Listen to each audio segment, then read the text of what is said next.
Pagkatapos lamang ng isang araw na pananatili ni Carter sa ospital ay lumabas na siya. Pagkalabas niya ay kaagad na niyang tinapos lahat ng pakikipag-meeting niya sa mga magiging investor niya para sa bago niyang itatayong negosyo niya.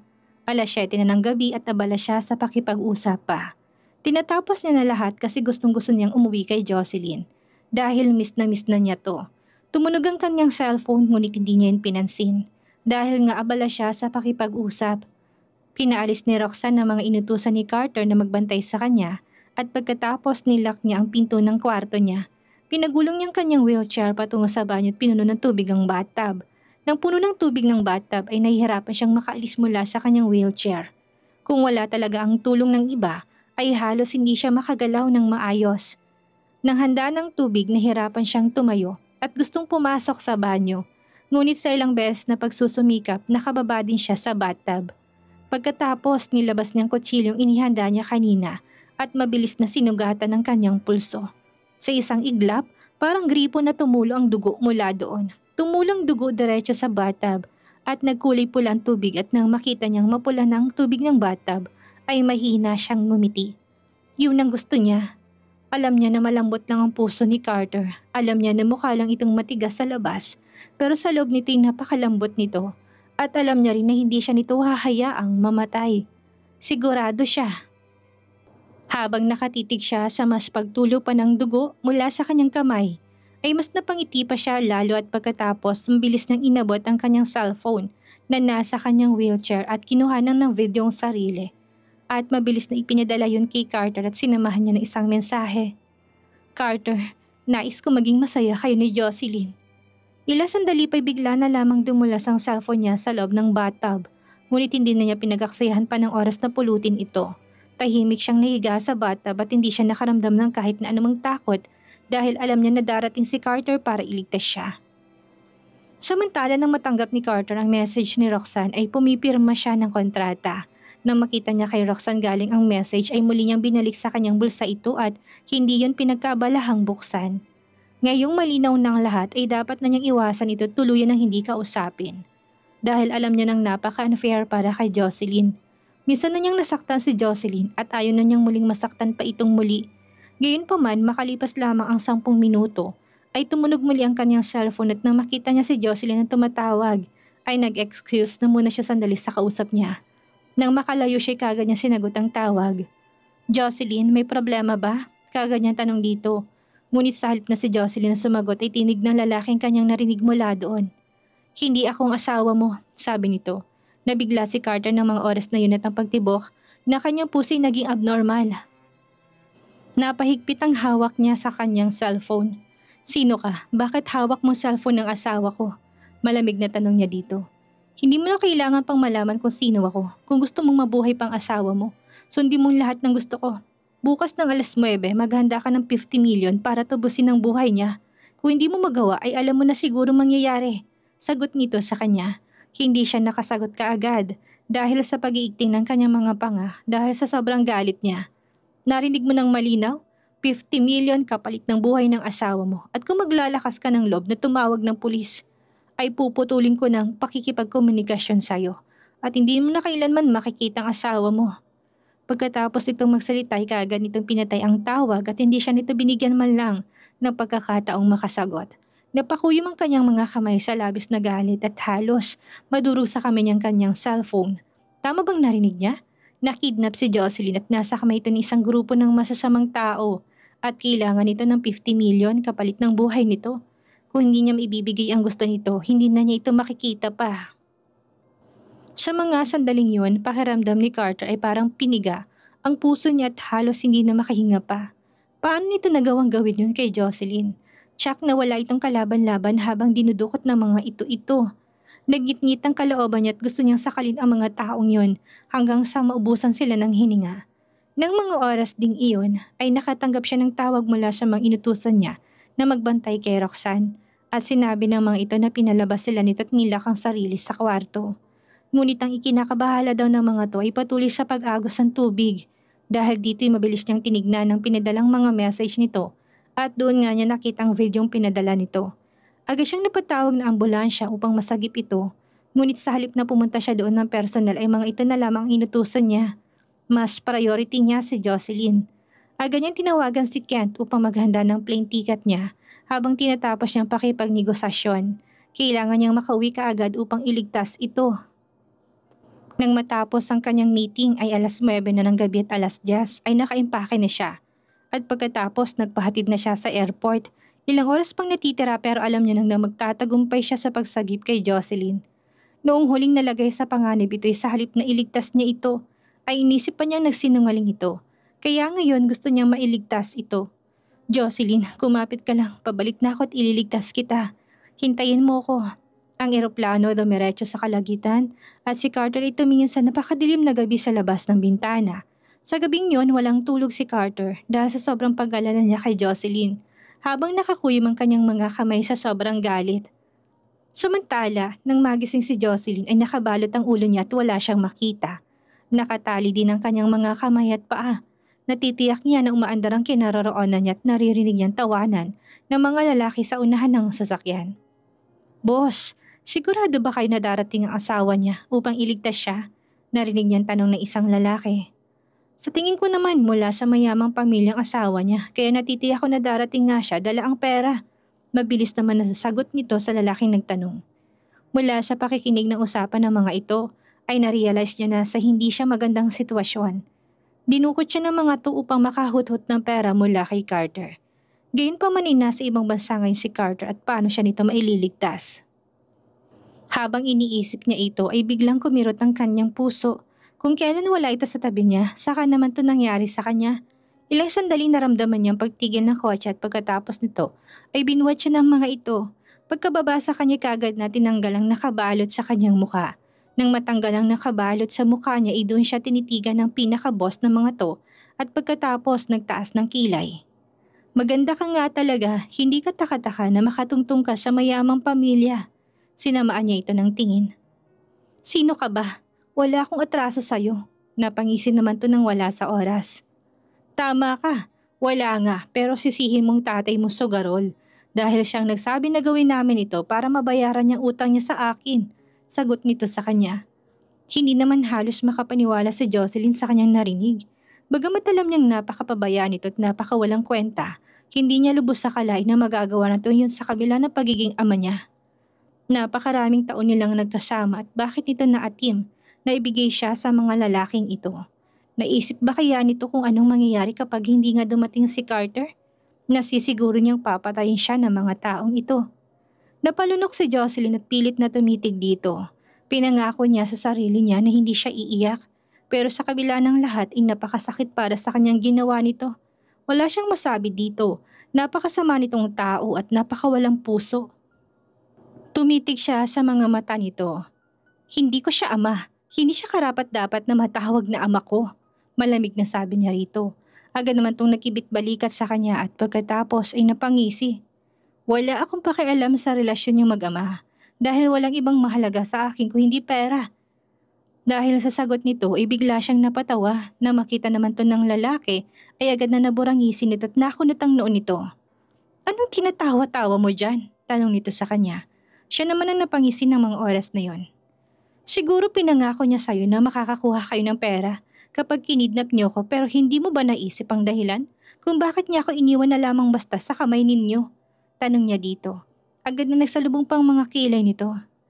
Anong ibig mo sabihin? Tanong nito sa kanya. Agad siyang napatitig sa mga mata nito at seryosong nagsalita. Dahil ako at ang asawa ko naghiwalay na't wala kayong makukuha na kahit na isang sintimo.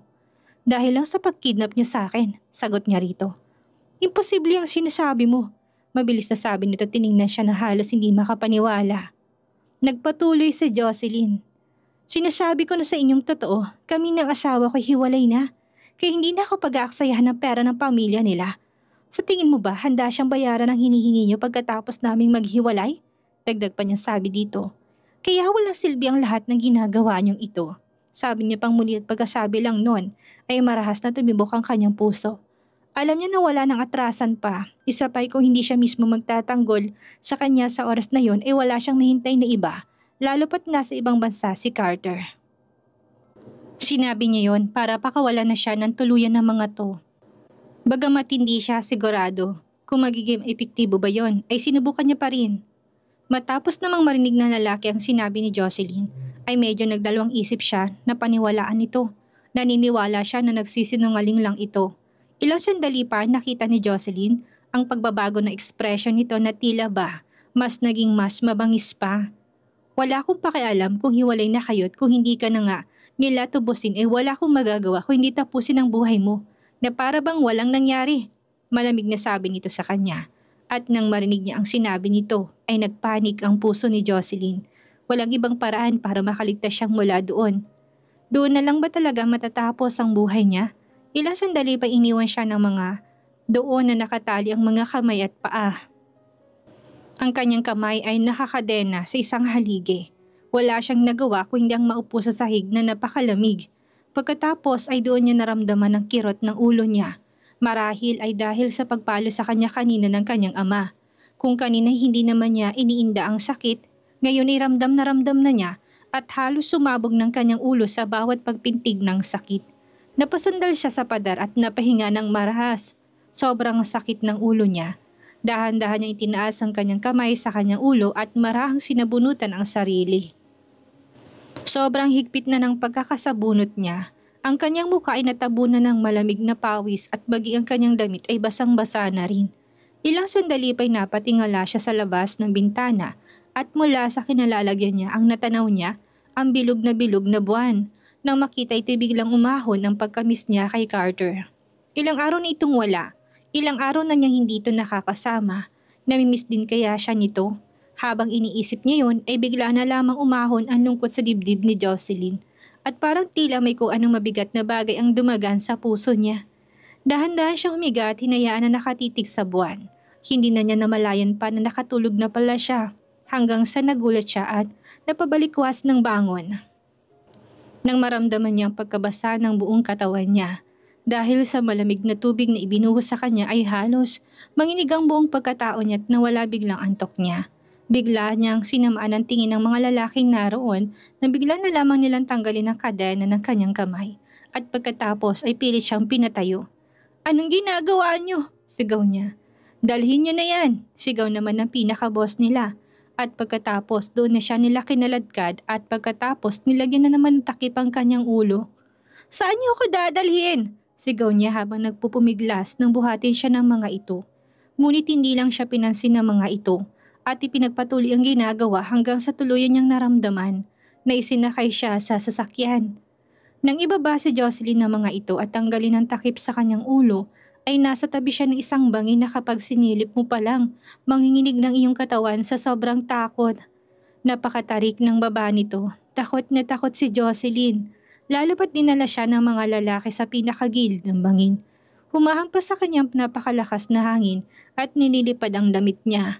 Nang mga oras na yon, nanginginig ang katawan niya sa sobrang takot. Ibinuka niya ang bibig, ngunit walang salitang lumabas mula doon. Napakabilis din ang tibok ng puso niya at halos malapit nang lumabas mula sa katawan niya. Pakiramdam niya inasa tabi niya ang kamatayan. Inamin ni Jocelyn na natatakot siya. Natatakot siya ng sobra, bagamat matagal na niyang hindi nakikita ang kanyang ina, ay ayaw niya pang makasama to kahit na papaano.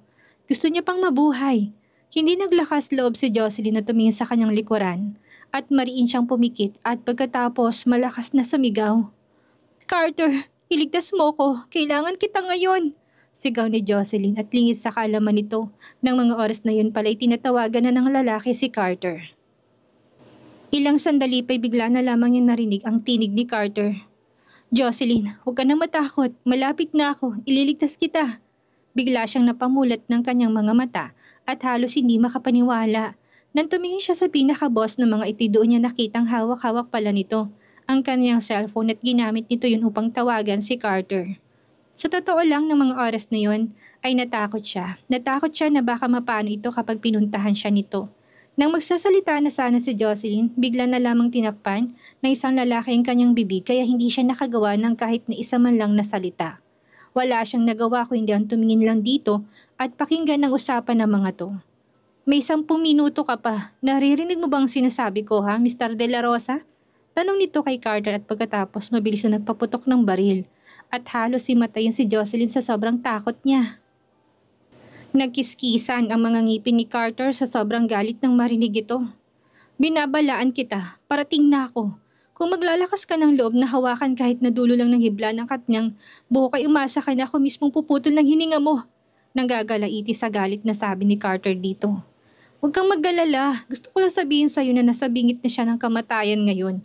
At kung hindi mo dala ang perang hinihingi ko sa'yo, baka hindi mo na maabutan pang buhay ang asawa mo, sabi nito sa kanya. Nang marinig ni Carter ay mas lalo pa siyang nagalit.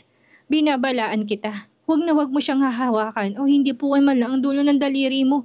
Sigaw nito sa kanya. Hindi naman siya nito sinagot. May 10 minuto ka pa. Sige, sabi nito tuluyan na ng pinatay ang tawag. Sa sobrang inis niya ibinilisan niyang pag-akyat kahit na pawis na siya at pagod na pagod. Desperado siyang makarating sa kung nasaan si Jocelyn. Kung hindi siya makakarating doon sa tamang oras ay baka hindi na niya ito makita pa ng tuluyan. Kahit mamamatay siya ay okay lang sa kanya basta mailigtas niya lang si Jocelyn. Jocelyn, kaunti na lang, nandyan na ako. Bulong ni Carter sa kanyang isip hanggang sa tuluyan na siyang nakaakyat sa tuktok. Dali-dali siyang tumayot na makita niya si Jocelyn na nakatayo sa gilid ng bangin. Habang hawak-hawak ng 2 tao ay halos mawalan siya ng lakas sa sobrang pag-aalala. Jocelyn! Sigaw niya at nagsimulang tumakbo palapit dito. Nang marinig ni Jocelyn ang sigaw nito ay hindi makapaniwalang napalingon siya dito. Carter, dumating ka! Maluhaluhang sambit niya. Si Carter pala talaga. Talagang dumating ito. Napatitig si Jocelyn dito at habang nakatitig dito, pakiramdam niya tila ba nakalimutan niya lahat ng takot na nararamdaman niya. Carter, bulong niya sa nanginginig na tinig. Jocelyn, huwag kang matakot. Nandito na ako. Ililigtas na kita. Sabi nito sa kanya at punong-puno ng pag-aalala ang mga mata nitong nakatitig sa kanya. Bigla naman siyang napaluha nang wala sa oras na marinig niya sinabi nito at pagkatapos marahang napatango. Hindi na ako matatakot, pangako. Bulong niya habang umiiyak, basta nandito ka hindi ako matatakot. Dagdag pa niya sabi dito. Sa mga oras na yon ay hindi na nakatiis pa ang mga pinaka-boss na mga to at mabilis na sumigaw. Ibigay mo na sa akin ngayon ng pera kung ayaw mo tuluyang mahulog yung asawa mo sa bangin. Ilang sandali pa'y tuluyan ang lumapit si Carter sa kanila at inabot dito ang hawak nitong bag sa pinaka-boss na mga to. 10 milyon yan, sabi ni Carter dito pero nang marinig naman itong kanyang sinabi ay bakas ang galit sa mukha nito at pagkatapos nilabas nitong baril na nakasukpit sa bewang nito tinutok sa ulo ni Carter. Pinaglalaroan mo ba ako? Hindi ba't malinaw na sinabi ko sa'yo na 50 milyon ang kailangan ko kapalit ng buhay ng asawa mo? Galit na tanong nito. Carter, anas niya tabang nakatitig siya sa baril na nakatutok sa ulo ni Carter. Ay talaga umahon ng takot sa dibdib niya. Sobrang lapit ng baril sa ulo nito at hindi niya maiwasang di mag-alala. Lalo pat alam niyang may bala nga talaga yon. Pero habang nakatutok ang baril kay Carter, hindi man lang niya ito kinakitaan ng paniko ni pagkatakot. Nilingon siya nito. Jocelyn, huwag kang mag-alala. Okay lang ako. Nang marinig niyang sinabi nito sa ngiti sa labi nito ay medyo gumaan ng konting nararamdaman niya. Lalo't naroon pa rin ang matinding takot. Labis na rin siyang nag-aalala para rito. Baril yun at konting pagkakamali lamang ng lalaking mataba na malaki ang tiyan ay natitiyak niyang puputok yun at baka sumabog yun sa ulo mismo ni Carter. Paano hindi siya matatakot? Nang makita na lalaking kalmado lamang si Carter ay mas lalo lamang itong nagalit at pagkatapos ay natawa. Mukha yatang hindi ka natatakot sa kamatayan, tanong nito kay Carter. Sa halip na sumagot si Carter ay kagad naman siyang ngumiti at pagkatapos tumitig sa mga mata nito. Tumaas ang isang sulok ng mga labi nito. 10 milyon na yan. Sa taas nito sa tingin mo, makakaya kong buhatin ng 50 milyon? Tanong nito dito. Pagkatapos ito magsalita, hinawakan ni Carter ang baril nito at pagkatapos ay mabilis ay binagsak sa sahig. Ilang sandali pang ay muli nitong pinulot ang baril sa sahig at handa na naman sanang itutok kay Carter nang lumapit ang isa sa mga tauhan nito. Boss, 10 milyon nga ang laman ng bag, sabi nito. Sigurado ka ba? Paniniguro nito. Sigurado ako, boss. Mabilis naman nasagot ng tauhan nito dito at pagkatapos ay muli itong tumingin kay Carter at mabilis na nagtanong. Nasaan ang ibang pera? Nasa ilalim ng bundok na to. Pwede ka magpadala ng tauhan mo para magbilang ng laman ng bag na iniwan ko sa baba. Sagot naman kagad ni Carter. Ilang sandali kagad itong nagutos ng mga tauhan nito upang bumaba ng bundok at siguraduhin kung totoo nga may perang iniwan sa baba si Carter. Hindi nagtagal ay kagad na nakatanggap ang lalaki ng tawag mula sa ibaba. Boss, nandito nga pera pero 30 million lang to. Nang marinig nito yun ay muli na naman itong tumingin kay Carter. Nasaan ang 10 milyon? Tanong nito kay Carter. Sa mga oras naman na yun ay mabilis nang lumapit sa kanya si Carter at nilingon to. Pakawalan mo muna ang asawa ko bago ko sabihin sa'yo kung nasaan ang natitirang pera. Sagot nito ngunit bago pa man makalapit si Carter sa kanya, ay narinig na niyang tinig ng lalaki. Hindi pwede, hanggat walang natitirang pera, pagtanggi nito. Nang marinig ni Carter yun ay kaagad siyang nanlamig, nilingon nito ng may malalamig na mga mata. Ang buhay ng asawa ko ay nasa kamay mo. Nasa na 40 million, ngunit kailangan ko rin siguraduhin na pagkatapos mo nga makuha ang pera, pakakawalan mo na siya. Matalim na sabi ni Carter dito. Kung mapatunayan mong niloloko kita, pwede mo kaming dakiping dalawa. Dahil dadalawa lang naman kami, hindi kami makakatakbo ng malayo, lalo pat napakarami nyo. Pero, tumigil sandali si Carter. Kapag nasugatan kahit na daplis lang ang asawa ko sa kamay nyo, ay tsak na wala kayong matitikman kahit ni isang sintimo sa pera ko. Banta ni Carter sa mga to. Ano ako tanga para gawin yun? Tanong ng lalaki kay Carter. Sinisiguro ko sa'yo na makukuha mong pera basta pakawalan mo lang ang asawa ko, sabi ni Carter at pagkatapos saglit naman tong napaisip bigla. Okay sige, bibigyan kita ng chance, sabi nito at pagkatapos sabihin niyo ni tuluyan na nitong binabang hawak nitong baril at nilingon ang mga tauhan niyang nakahawak kay Jocelyn. Pakawalan niyo siya, utos nito. Sa sandaling pakawalan siya ng mga to, hindi na siya nakapaghintay pat kaagad na tumakbo patungo kay Carter. Tumakbo rin ito patungo sa kanya. Ang hangin sa tuktok ng bundok ay napakalakas, ngunit ang kanilang yakap sa isa't isa ay naging daan upang kumalmang mga puso nila. Jocelyn, mahigpit na yakap ni Carter sa kanya na punong-puno ng pananabik. Anong masakit sa'yo? Sinaktan ka ba nila? Bulong nito sa kanya sa nanginginig na boses. Sa sandaling yun lamang naramdaman ni Jocelyn ang panginginig ng kanyang katawan. Naramdaman niya rin ang pagtaas-baba ng kanyang dibdib at ang marahas na pagtibok ng kanyang puso. Niyakap ni Jocelyn ito at pinaikot ng kanyang mga kamay sa bewang nito. Labis ang takot niya kanina. Sobrang takot siya na baka hindi na niya ito makita pang muli. Dahil nga sa malakas na ihip ng hangin ay bahagyatong humiwalay sa kanya. At tinanong siya nito. Malamig ba? Mahina nitong tanong sa kanya na kagad niya namang kinatango. Ilang sandali pa'y kagad na hinubad ni Carter ang suot niyang jacket at pinalot kay Jocelyn. Hindi ka na ba nilalamig? Tanong nito sa kanya. Nang muli niya lang ulit kinatango, hinawakan ni Carter ang kanyang kamay. Kumapit ka ng mahigpit sa kamay ko. At huwag na huwag kang bibitaw, sabi nito sa kanya bago siya nito tuluyang hinila pababa ng bundok na yon.